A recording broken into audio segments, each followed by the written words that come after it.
Hello, friends. Today we are joined by Viktor Macha, a man who captures the very soul of steel industry. He's an industrial photographer from the Czech Republic who has spent over 15 years documenting steel and metallurgical plant around the world.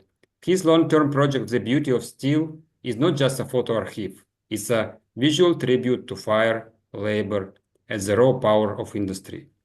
Victor has traveled to more than 30 countries, capturing the atmosphere of steelworkers that are often on the edge of transformation or closure. His work preserves these disappearing industrial giants and tells the human story behind them. His photos have been featured in leading industry publications, exhibited in museums, and admired by both engineers and artists. Today, we will talk with Victor about how he found his way into this unique field, what lies behind his images, and why he sees steelmaking is a form of art. Hello, Victor. Nice to see you here. Hello, Andre. Thank you very much for invitation. Thank you. And before we begin, let me briefly introduce the company behind this podcast. I am currently leading two projects, Smart Scrap and Smartmetallurgy. Smart Scrap is a global trader of metallurgical waste. Right now, we are in the process of transforming the company into a full-scale recycling operation. We are negotiating slag processing projects in several countries around the world, and we are actively looking for investment partners. If any of our listeners are interested in learning more about these projects, feel free to reach out. We would be happy to connect and talk further. In our second project, Smartmetallurgy, we help electric arc furnace plants improve their operational efficiency. My colleagues will now share links to our websites in the chat where we can learn more about who we are and what we can do. So, dear friends, I will start with my question, and you feel free to send your question by the chat, and we will provide it to Victor at the end of our interview. Victor, I have listened to your interviews, and I am really eager for you to share the story of how your idea for photography and steelmaking began when you were 14 years old in the town of Trinich. You have described it almost a religious experience. Can you share it with us? Yes, absolutely. I've told this story many times, but yeah, that was pretty special. I was around 14, maybe a little bit less, could be 12, and my parents took me to a holidays in the Beskid Mountains, which is the very eastern part of my country. It's just on the border with Slovakia. And we were approaching the mountains, and my father just wanted to show me the tremendous power of the steel industry. And he stopped by the river of Olza. And that river is literally next to the huge metallurgical combine Trinec Ironworks. So he stopped just for a second, and I opened the doors, and that was it. On the other side of the river, there was this beautiful gigantic structure of something. I didn't know it's a blast furnace back in the day. And when hearing to it, when listening to it, when experiencing the smells, the sounds, the vibrations, everything, it completely overwhelmed me. It was really quasi-religious experience. I knew that this is something I need to be part of for the rest of my life. I didn't know what was it, but I simply fell in love with it, and here I am. Okay, when you share this about this inner voice, I understand fully understand what you mean. That you're talking about. Yeah, and did you have a chance to visit this place again? Is there any some furnaces in this place now, or it was demolished? No. That plant still exists.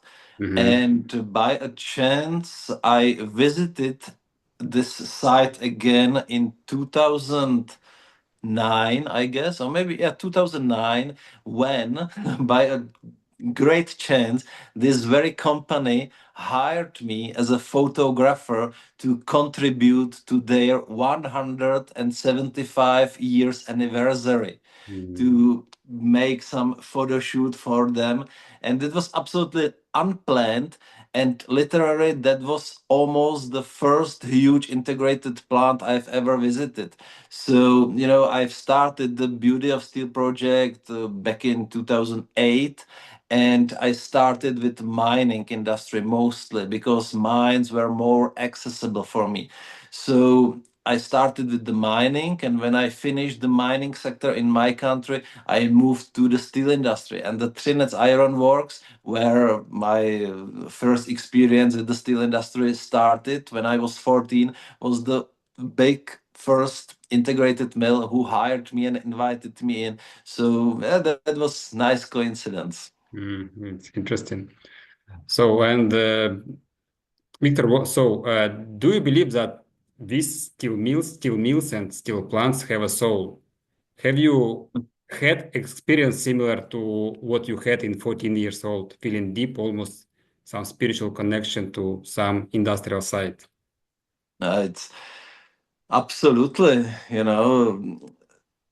there is nothing like a living steel mill. After 17 years on the field of steel industry, one would say that it become a boring, and in general the steel mills are the same. Yeah, the processes are the same. However, there is something which absolutely turns me on anytime I drive a highway or whatsoever, and I see a blast furnace on the horizon or a small integrated plant. I'm completely lost, and I feel the butterflies in my stomach again. And it's very hard to describe. It's very emotional, and I feel really connected to it even after the 17 years. Sadly, these places are disappearing slowly, at least here in Europe. Mhm. So the butterflies in my stomach are, well, not that much present as in, let's say, 10 years ago. But yeah, it's still there. It's still there. I'm sure I will love the steel industry for the rest of my life because there is nothing even close to it. It's so beautiful. Yeah. Interesting. And what is your favorite place in the steel mill? For example, if I work, for example, with slag, and with furnaces, my favorite place where is with liquid iron or liquid steel goes out from the furnace, and it's like this red liquid lava. It's amazing. Where is your favorite place? Can you tell? Oh. That's very hard to tell because the whole process of iron and steel making is absolutely fascinating. Mhm. But I would like to definitely point out the slag dumping when the huge slag pots are dumped somewhere or into a slag dump. It's Mhm. absolutely gorgeous. Sadly, it's becoming pretty rare today because a lot of steel mills are having these granulation systems. So basically, the slag is granulated exactly at the same place where it's manufactured. So that means right next to the blast furnace. And I'm a huge fan of rolling mills. Rolling mills are beautiful. And of course, I must notice the blast furnaces, the queens of iron making process. So yeah, these three: the slag damping, blast furnaces, and hot rolling mills. Cold rolling mills are nice too, but not so fascinating. I understand. I understand. Thank you. Victor, you have traveled to many countries and met steel workers across continents. Tell us about the people in steel industry. What are they like? Is there something universal that connects steel workers around the world? Hmm. It's a very special kind of human species working in the steel industries. It's that's, I think, part of a larger concept. Many people are seeing the steel industry only as a industrial sector, just part of economy. But that's very wrong. It's part of our culture. It's really in irreplaceable part of our culture and our society. And the workers living, well, working in the steel industry are really special, and I can't find a similar profession which could compare to the steel workers. Maybe miners. Yeah, so let's put miners and steel workers together. That's basically one family. So yeah, it's the people working in the steel industry are pretty rough Mm-hmm. on the first sight, Mm-hmm. but when they find out that you are on their side and you are basically, well, you love the steel industry, they opens, and it's really, I kid you not, I met the most wonderful people in the steel mills. Really, those are the real characters, real people, real workers. That's nothing like working in an office, or I don't know, in a shopping mall or whatsoever. The steel workers has something very special in it. And so the miners, they are very connected to the raw material processing, to the very magical part of every metallurgical process. Basically, it all happens or all starts in the steel mills. Without the steel industry, there would be nothing. Basically, no steel industry, no civilization. That's how it is. And these workers, these people, are making this process and also the progress possible. So yeah, Mm-hmm. nothing like the steel workers. So you mean that, and I feel the similar, like uh, steel workers, they are rough, tough, even maybe we can say rude, but deeply inside they are very kind people. Yes. Absolutely, Mhm. absolutely. Because steel industry is pretty dangerous job, and if Yes. you are doing this every day, you are risking the, I would say, even life. Mm-hmm. Yeah, it's not easy environment. There is a lot of noise, a lot of pollution, a lot of risks, a lot Yeah. of extreme temperatures, and you are doing this every day, and you are also responsible for the health and lives of your colleagues, Yeah. which is very very important. You can't say this in a open space office. you Mm-hmm. you just don't care what the other guy is doing on the other desk. It's just none of your business. But in the steel industry, you really need to care, because the whole crew relies on your responsibility. Good.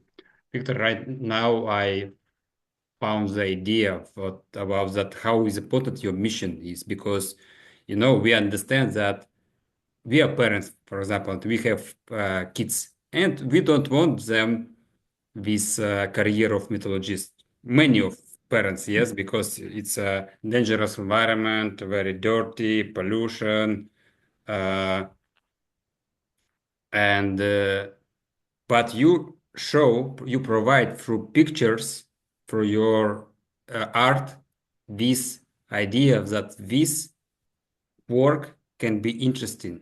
This steel making can be beautiful. And some people, maybe some kids or some parents can see your pictures and maybe can change their opinion not to go to some IT sector, not to go to fashion, I don't know what is popular today, to restaurants, but to go to steel mill. Yes. Exactly. And actually, it's pretty funny that I'm doing this pretty long, almost 20 years.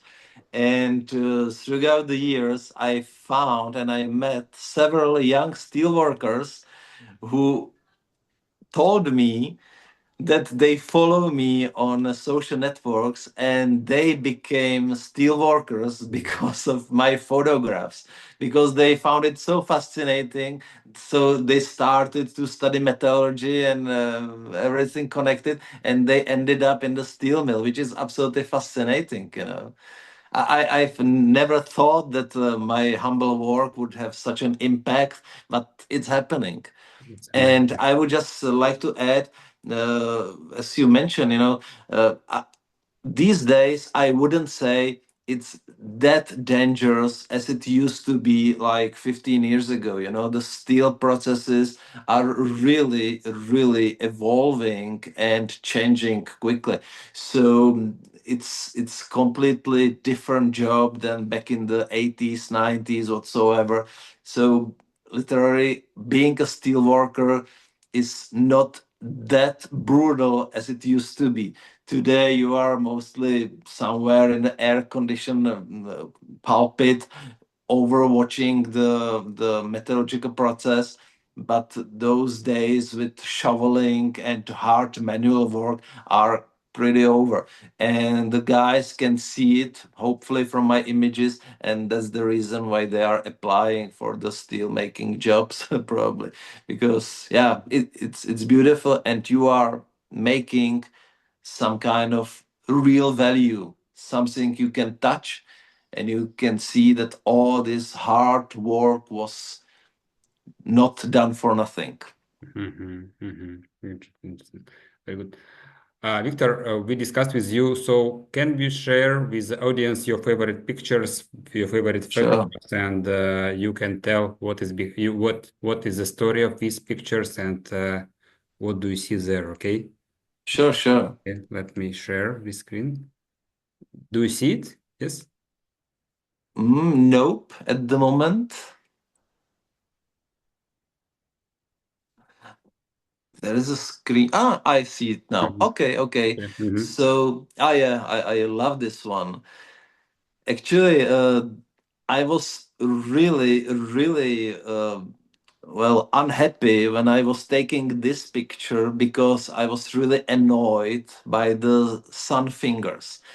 Usually, when I'm in a steel mill, I really enjoy overcloud weather, overcloud sky, so that the sun fingers are not disturbing the metallurgical process. And you could see the furnace or the rolling stand or whatsoever as it is without any disturbances.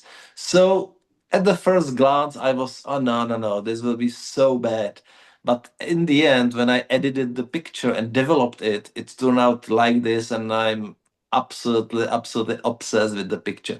That's a very old 75-ton open hearth furnace, which is Mhm. still in operation in Russia in Mhm. a plant called Bezhista, Mhm. Gansk. Nice. It's not a steel foundry, and that's one of their two open heart furnaces. Mhm. Maybe you can switch to another. And is it a rolling mill? What is this? Siemens Martin furnace for a steel. It's a very, very old method of steel making.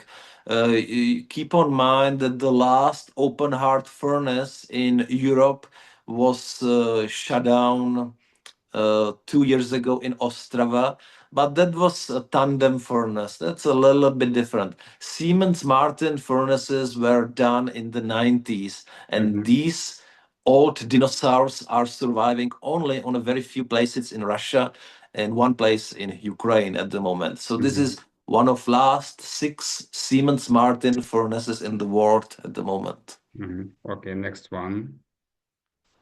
This is two pictures I see.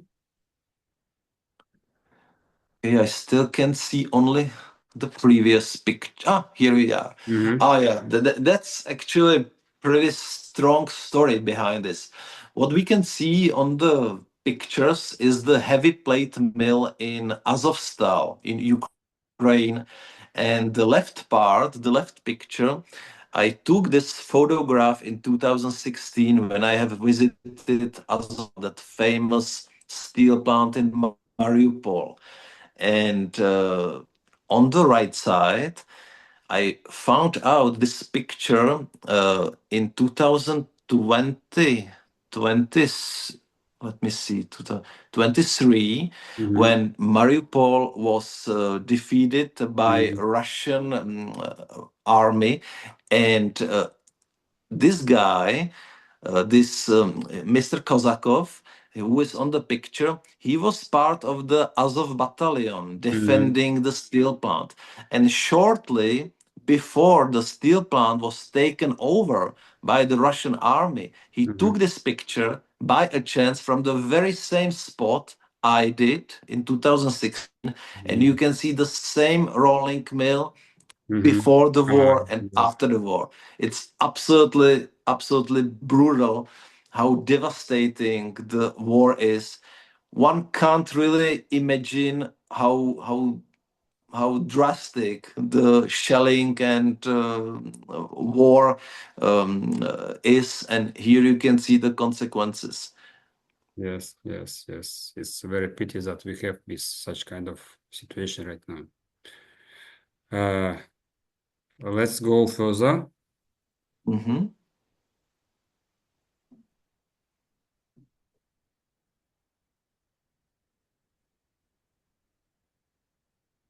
Mhm. This one.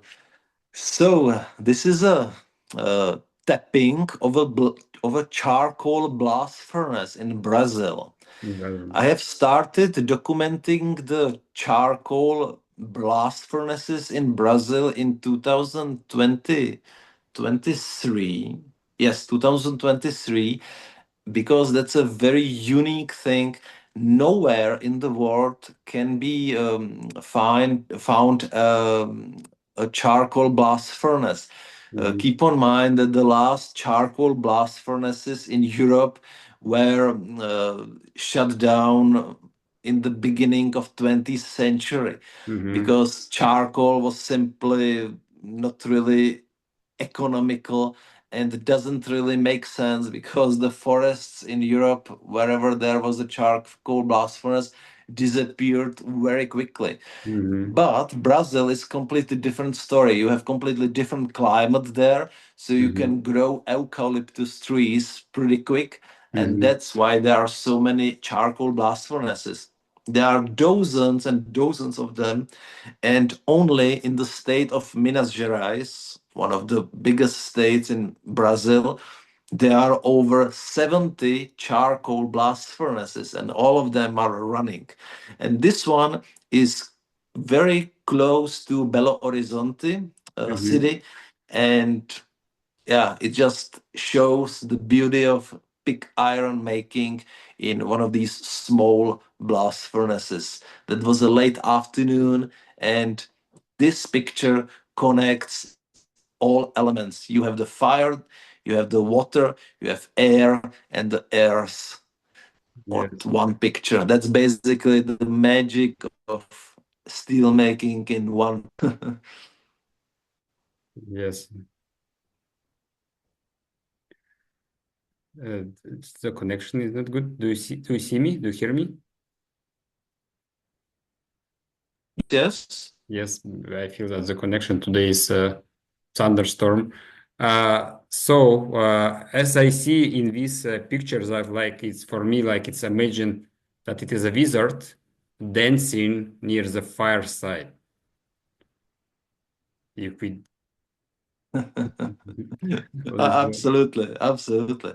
Yeah, that's a tough job. Mhm. This is very tough job. Not like the European steel making sites at the moment. Brazil is, yeah, that's a different level.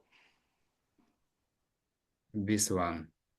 Do you see new picture? Ah, oh yeah, that's a legendary photograph. I took this one in 2012 with the large format camera, and that's in Donetsk, Ukraine. You Mhm. can see the Donetsk style integrated works, and that was very shortly before the sunset. Mhm. It's taken from one of the tallest dumps in Europe.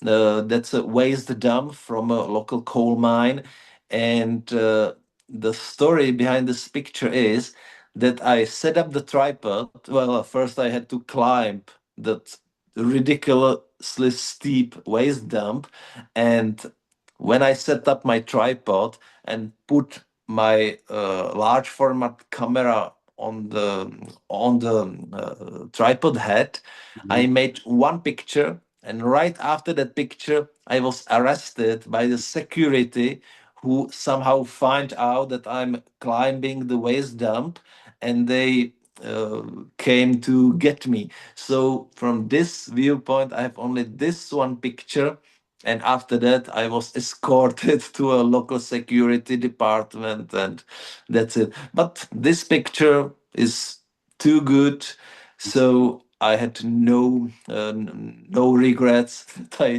didn't take more. It's really, yeah, that's basically the real industrial landscape, which is slowly disappearing from the, well, planet Earth. Yes, I understand. Yeah. Uh, and the last one, just a moment.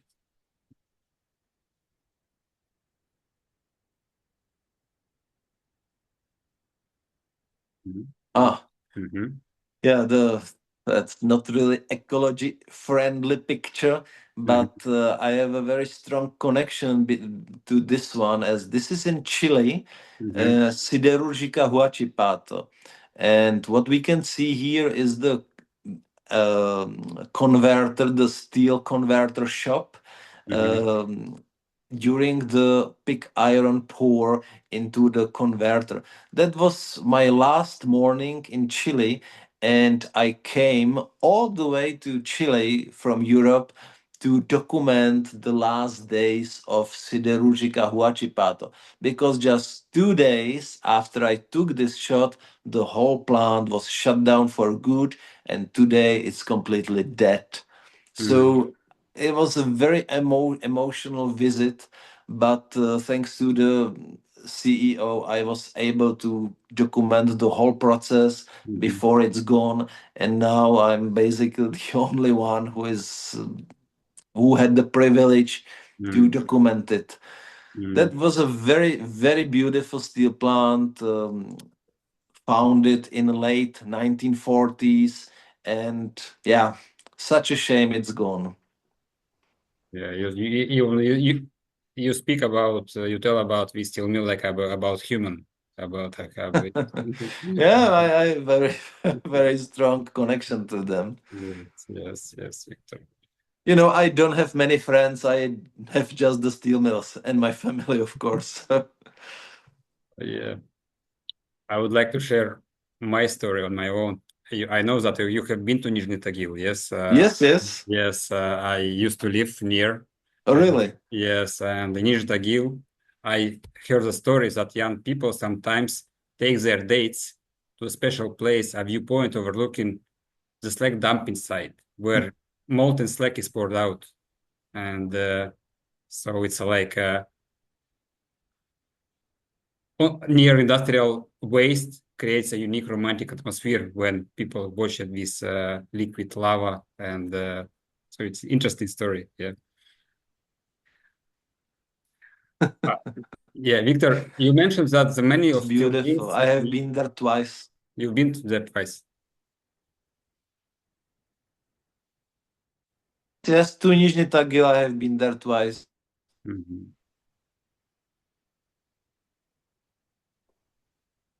We have rain, strong rain, and maybe connection is not good because of it. Sorry. Yes, yes, yes. I can see it's going up and down, Mhm. but I can still hear you. Mhm. Now is okay, yes, Yes, yes, good. because it's very rainy here right now. It's okay. I hope that we will continue. Uh, Hmm. Victor, you mentioned that the many of steel plants in Okay. Europe, what you photographed have been shut down, some of even demolished. What your thoughts of the industrialization of Europe? Is it good trends to make Europe cleaner or not? What is your opinion? Oh, definitely, it's a wrong decision, and we have seen it during the energy crisis. We started to rely too much on the imports, and energy crisis. One stuck ship in Suez, and we are done as as a European continent. So that's, and I am sure that every country should keep at least one integrated mill running to have the access to produce virgin steel and pig iron. Otherwise, it's just very unclever decision. You know, the steel industry is a very strategic part of every country's infrastructure and economy. So every country should have one, no matter the environmental issues and whatsoever, no matter anything, the steel industry should be preserved. I understand that some countries had during the decades overcapacity. For example, the foundry industry was a little bit mainly, for example, in my country. So I can understand the shutdowns and shortage, but complete annihilation, it's a very wrong step. Understand. Interesting opinion. Victor, so I see that you understand the process, you understand the production, you understand the difference between blast furnaces, the converter. Do you have this technical knowledge of steel production from the beginning till the end? Oh, I have never read any book about the steel industry. I have studied degree from theology and science of religion, and all my knowledges about the steel industry are only from my experience. Mm, So I and nothing else. But basically, understand the basic metallurgical process, not mhm. the chemical part and whatever, but basics I understand. Okay, Victor, can you change my network because I see that the connection is not good. I will try to use my uh,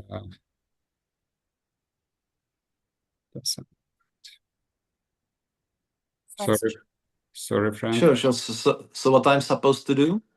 No, just I will change. I will use my mobile internet. Just a moment, because it's very rainy here and maybe some it affected to Wi-Fi connection. I hope now will be better. Okay. Yes. So you already told us about the situation in Donetsk and you travel a lot. Can you tell some maybe other some funny or unexpected things what happened during your travels? Well, for example, when I was traveling to United Kingdom last year, I arrived to Birmingham and I found out that the air company lost my luggage. And I had everything in the luggage except my camera backpack, which I had as a carry-on luggage. But I had my tripod there. I had my safety gear, shoes, Mhm. everything. So basically, I landed in Birmingham, and all I had was my photo backpack. And it was Sunday, not a good time. And literally, when I asked, the luggage got lost somewhere in Frankfurt, and they told me that it will not be delivered earlier than like in 4 days. But it Mhm. was impossible for me because I was starting my photo trip on Monday morning, and every day I was in a different city, in a different hotel. So it was impossible to wait.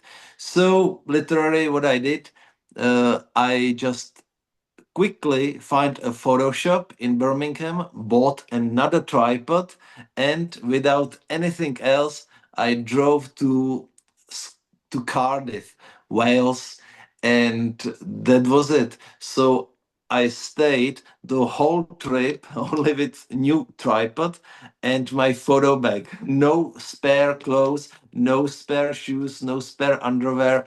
nothing.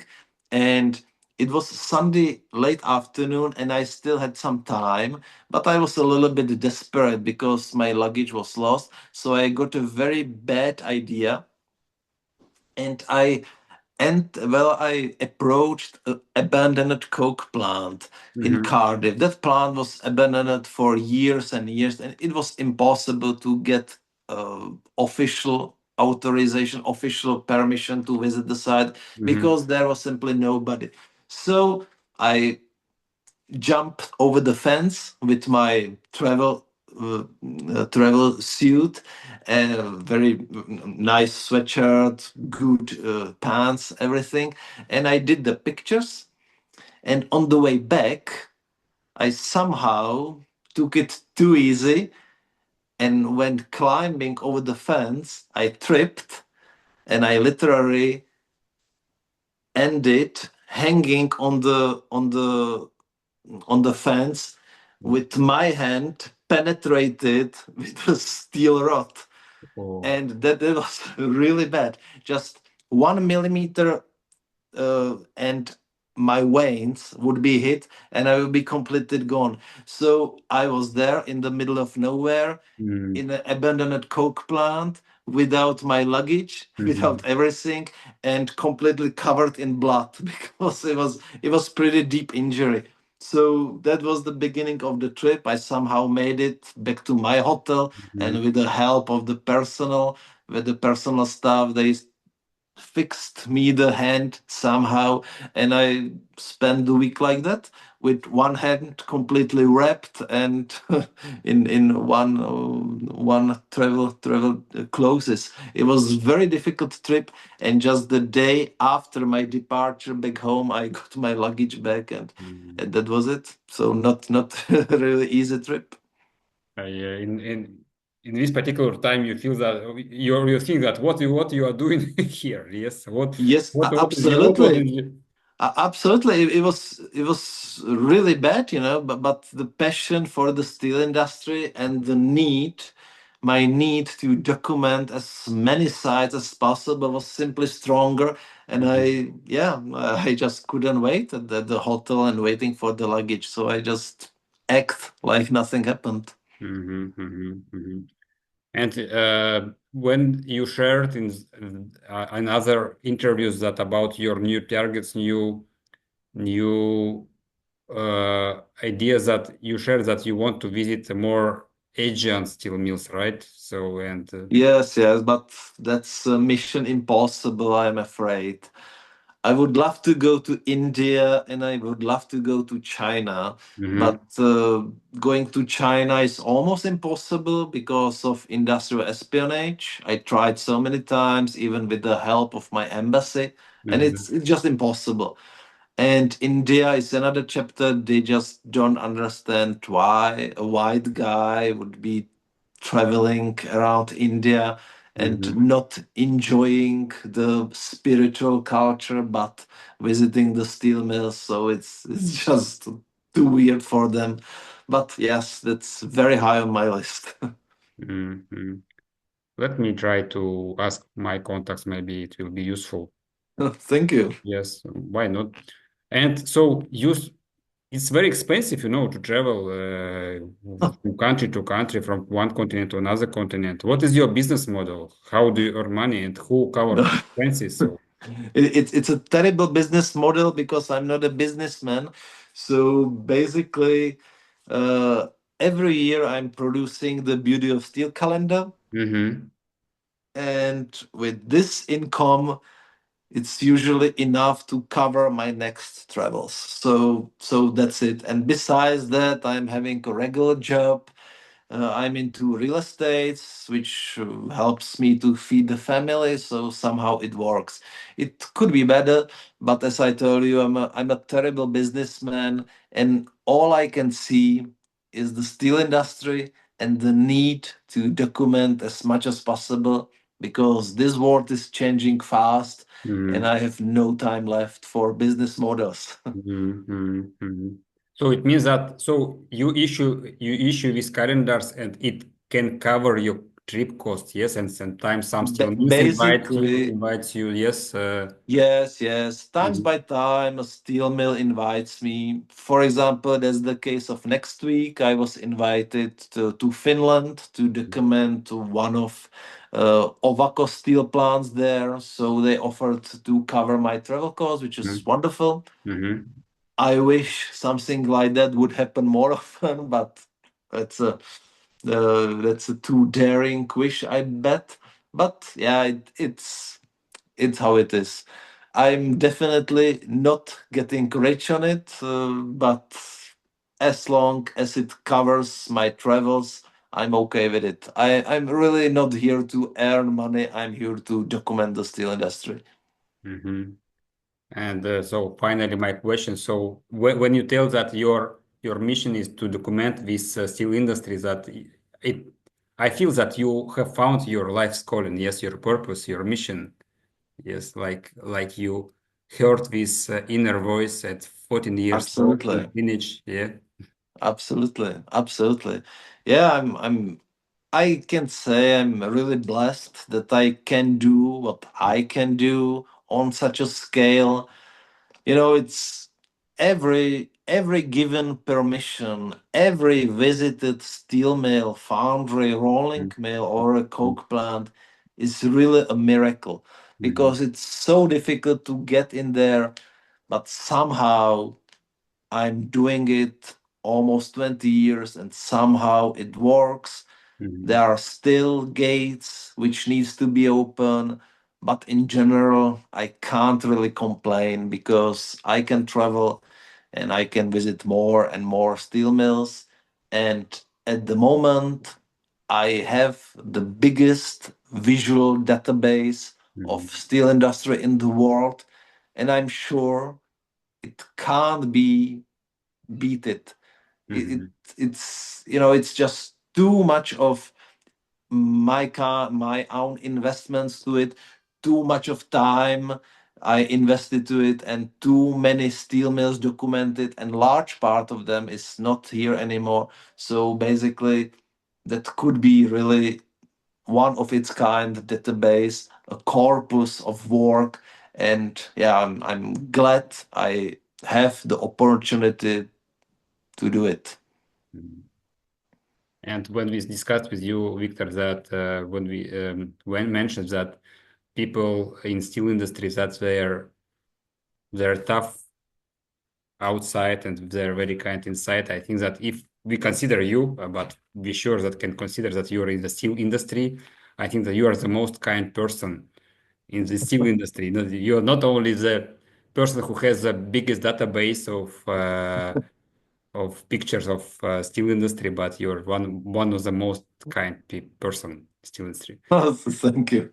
Yes, let me ask my colleagues if we have any questions from the audience. Okay. I don't because I don't see this access to the chat. Daria, do you have something? Some questions? Yes, let me share in the Zoom Mhm. chat. Can you see this question? Yes. Okay, I will forward. Yes, I see. Victor, how has the push for green energy affected your ability to find new places to photograph? Hmm. Well, it's becoming more and more difficult because if I understand the question right, some steel companies doesn't want to be connected with the old way of steel making anymore, so then don't allow to access their sites anymore. So I have no other choice than to travel to less developed countries like, let's say, Africa, where I have been in January, or some parts of Brazil. This year I'm planning to go to Colombia. So yeah, there are still many plans to go, but in general, the greener the plant is, the less chances are they let you in. That's how it is. Because of these intellectual properties, yes, because they don't want to show some. Because I will not mention that exact company because I'm still keeping some hopes they will let me in. But Mhm, basically, that's the largest steel maker in the country. mhm, Most likely the largest steel making in central part of Europe. mhm. Still not mentioning the name, Yeah. but they told me they don't want to be connected with the black metallurgy because they are the future looking company focused on sustainability and green future. But they still run, well, how many together? Like four blast furnaces. They have Mhm, a coke plant, mhm. whatsoever. So yeah, it's a little bit weird to understand. Yeah. So these companies will never let you in Mhm, because of the public image. mhm, mhm, mhm, mhm. I understand. Next question. Hi, Victor. My career in iron and steel making started on the microscopic scale, working on sinter mineralogy. You can, it's not a question, it's just feedback. You can add a further dimension to your photograph from the large scale of the work to the microscopic details of Hmm. sinters like iron and steel. I also agree totally that the people of iron and steel making are what keeps it all together. Your photographs are people of the people are very special. Thank you. Yeah, actually, we don't. It's not questions. It's just feedbacks. So But thank you very much. That's important too. yes. And thank you for the compliment for the people portraits because I'm a actually I'm a very shy person, and every portrait is a real challenge for me to ask the person Mm, to allow me to portray him. So that's why I do like three or five portraits every year only because I just can't do more. I'm too shy to ask. But it's a pity because there are real faces in the steel industry. yes, yes, yes. And my favorite also pictures of people from the steel industry. With you have like you are master. You can show this provide this soul through the eyes and in this environment. Really, next, I fell in love with pyrometallurgy the first time I saw a blast furnace step. I would encourage young people to seriously consider this as a career. It's okay. Absolutely, absolutely, Mhm, absolutely. My thoughts as well. And I would just make one note here. It's a pity that many steel companies are still keeping the gates closed to public mhm, because the public society, the vast society, can see only some gray building on the horizon and smokes and weird noises, but they can't see the magic which is happening inside. And I believe that if the companies would be more open not only to photographers but more open to public and do mhm. more open gates events, there will be much more young metallurgists involved in the steel industry Yeah. because it's really fascinating. Yes, yes, yes, yes. It's like it can be like a HR strategy, yes, for Absolutely, absolutely. yeah, yeah. Good. So, beauty of steel project makes steel making business even more beautiful. I am big fan and supporter of this project since when I learned it. And Thank you, yes, much appreciated. yeah, thank you, thank you. And next, Victor, first of all, thank you for what you are doing. Your works are amazing. My question is, do you have a highlight of your work when you became, let's say, popular in that area and this specific circle? Hmm. I'm not sure I understand the question right. Like, if there was some turning point when I started to be more known.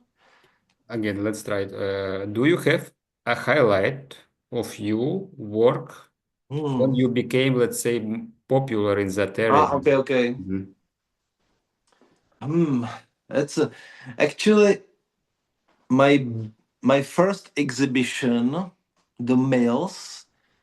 That was a little bit of turning point because that exhibition had pretty big impact, Mm. and a lot of people learned about the beauty of steel since then. So that was definitely the turning point. And another highlight was the interview for Forbes, which really opened some gates and make things a little bit easier. So yeah, that these two things. We will see what will happen next because in 2 weeks from now, I am opening my largest exhibition so far in Heinrichshütte, Hettingen in Germany. Mhm. So let's see what will happen after that. Mhm. Okay, okay, Victor. So we don't have more questions. Yes, and it's almost 1 hour. For Oh, nice. yes, Time flies. Victor. Yes, I want to thank you for your art, for your pictures. Yes, it makes our steel industry more beautiful, and thanks for your contribution. Yes, and we discussed with you that it helps even people to consider steel industry as a career. Yes, to consider steel industry more clear and not just a pollution. Like for example, now it's green economy and sustainability is very important. It's a good way, but anyway, we cannot do anything without steel. Yes. Absolutely. Yes, and I wish you all the best, and I wish you all doors will be open. Yes, and in Thank you. any countries, in any steel mills. And thanks for your art, and thanks for this time being with us. Thank you very much, Andrei. Really appreciate your invitation. Wish you all the best for you and your company and all your followers. If there will be anything more I can help you out with, or if your followers would be interested, feel free to reach me out anytime and I will gladly get Uh, in touch with you. thank you, Victor. And dear friends, so thanks for your attending this event. I would like to announce next event. It will be next Thursday, and it will be very interesting topic about artificial intelligence in steel industry. BFI is a steel institute from Germany, and Bernd Kleimt will make a presentation about the efficiency of artificial intelligence in steel industry. He will show you, he will provide you exact case when steel mill use artificial intelligence and it is efficient. Thanks for your time. Hope to see you, all of you. Bye. Bye. Bye, Victor. Thank you.